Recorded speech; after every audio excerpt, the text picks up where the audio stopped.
Hello everyone, welcome to my channel Vasi's multiverse. ఈరోజు మనం వంటింట్లో చేసే కూర గుత్తి కాకరకాయ. అసలు ఎంత టేస్టీగా ఉంది తెలుసా, అస్సలు చేదు ఉండదండి. ఎప్పుడు మనకి కాకరకాయ తినలేని వాళ్ళు కూడా చాలా ఈజీగా తినేస్తారు.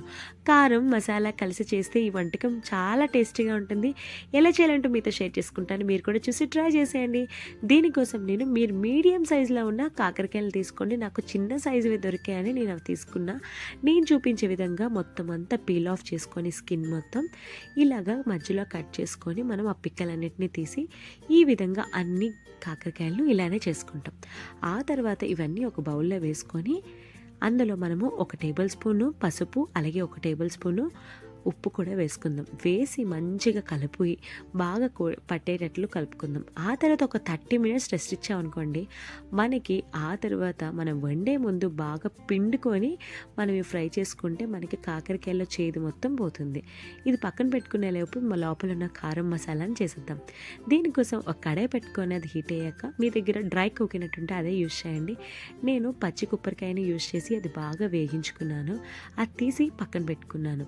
అదే కడాయిలో నేను ఒక 18 నుంచి 20 ఎండుమిర్చిని కూడా వేసి బాగా ఫ్రై చేసుకున్నాను.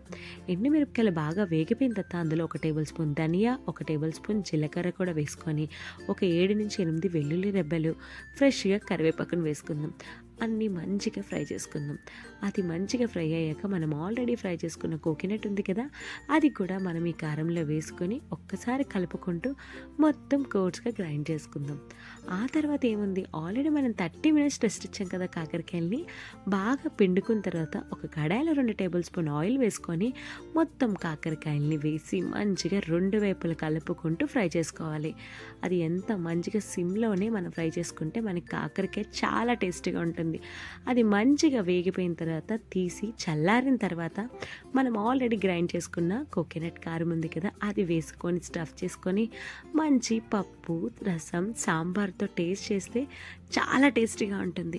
ఒక్కసారి మీరు ట్రై చేసేసి మీకు ఎలా వచ్చిందో నాకు కామెంట్ సెక్షన్లో కామెంట్ చేయండి.